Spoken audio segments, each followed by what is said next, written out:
Alors, nous sommes passés ce matin effectivement pour rendre compte en termes donc, de redevabilité de la mise en œuvre du contrat d'objectifs qui nous avait été assigné pour l'année 2025. Mais avant de répondre à votre question, je voudrais tout d'abord rendre hommage à l'ensemble donc, de nos collaborateurs, tous les enseignants qui sont sur le terrain aujourd'hui, qui abattent un travail énorme, qui abattent un travail extraordinaire pour permettre donc au système éducatif de rester debout, mais surtout pour permettre donc au ministère de mettre en œuvre la vision des plus hautes autorités de notre pays pour le secteur de l'éducation. Alors, pour 2025, nous avons réalisé un taux de 95,19%. Un taux, c'est vrai, satisfaisant, mais aussi un taux qui a pu être atteint grâce donc à la mise en œuvre d'un certain nombre d'actions.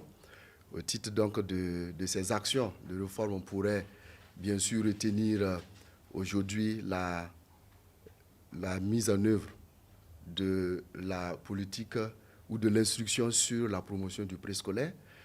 Aujourd'hui, entre 2024 et 2025, nous avons réalisé, en termes donc de représentativité des CEP publics par rapport donc à l'ensemble donc des CEP qui existent, un bond de 30%. C'est un taux assez appréciable parce que le nombre de CEP publics est passé donc en 2024 de 275 à 767 en 2025. Cela traduit une volonté énorme donc, du gouvernement de prendre à bras le corps l'éducation de nos enfants dès le bas âge.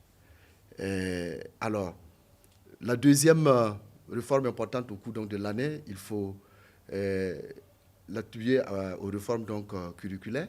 Ce sont des réformes aujourd'hui qui devront nous permettre de transformer ou, je dirais, de bâtir notre système éducatif sur notre identité culturelle. Alors, bâtir notre éducation sur notre identité culturelle revient à revoir donc nos curricula et à faire en sorte que ces curricula puissent se rapprocher davantage de notre environnement. Ces curricula puissent davantage traduire la réalité de notre pays. Et ce sont des réformes aussi audacieuses. Parmi donc ces réformes, vous avez particulièrement pour cette année, en plus donc de celles que nous avons entreprises l'année dernière en termes de consolidation, nous avons la réforme sur le bilingue. Alors aujourd'hui, nous avons environ 750 classes qui sont en train d'expérimenter l'enseignement de nos langues à partir de la première année. C'est une phase test. Et notre volonté l'année prochaine, c'est de faire en sorte que toutes les classes donc, de CP1, donc les premières années, puissent donc commencer par lire et par écrire dans nos langues nationales.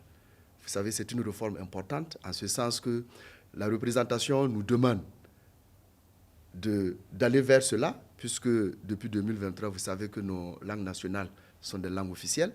Langue officielle veut dire que nous devons tous apprendre à lire et à écrire dans nos langues. J'espère que vous pourrez aussi le faire. Si vous ne savez pas le lire, le ministère est en train d'organiser bientôt des sessions particulières aussi pour les grandes personnes, pour les ministères, pour que nous puissions chacun lire et écrire donc, dans sa langue maternelle ou dans la langue qui sera retenue comme une langue officielle. Il y a une deuxième réforme importante qui traduit notre identité, c'est l'enseignement des savoirs endogènes. Aujourd'hui, nous voulons que tous les enfants, en plus d'apprendre à lire et à écrire, voilà, puissent connaître leur identité, leur histoire, d'où ils viennent, quelle est la particularité de chaque région. Vous savez que nos régions, chaque région a une identité culturelle, chaque région a une particularité, et nous devons grandir avec cela et pouvoir aussi parler d'où nous venons quand nous allons nous retrouver ailleurs ou quand nous allons nous retrouver à l'extérieur. C'est très important. Ce sont deux réformes importantes cette année qui sont en train d'être mises en œuvre.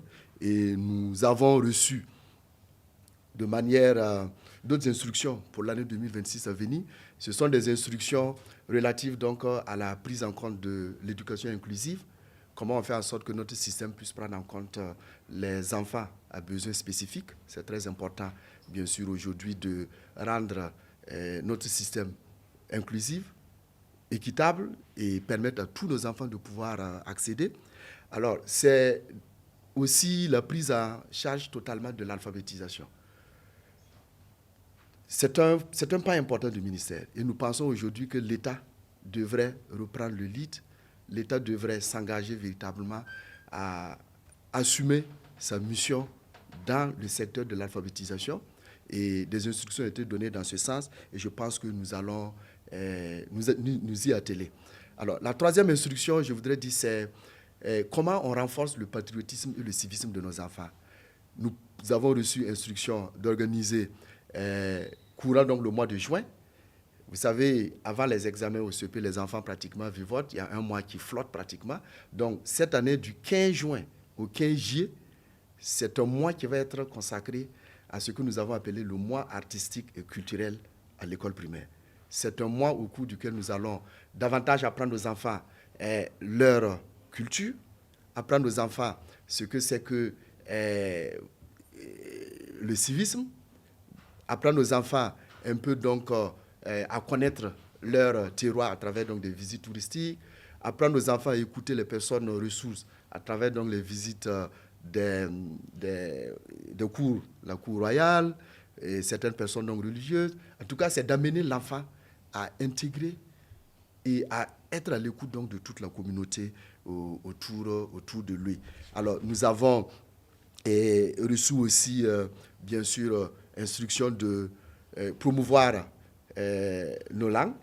Alors, cette année, il a été expressément retenu que à l'examen du CEP, le Ditanier va être chanté exclusivement dans nos langues. Les circulaires ont déjà été distribués dans ce sens. Donc, ce sont autant donc d'instructions, d'orientation que nous avons reçues du camarade Premier ministre et que le ministère, naturellement, va s'atteler courant 2026 à les mettre en œuvre pour que nos enfants, désormais, puissent avoir un autre type, une autre façon d'être éduqués et que le Burkinabé donc, de 10-15 ans que nous appelons de tout notre vœu soit véritablement un Burkinabé patriotique qui contribue au développement de son pays.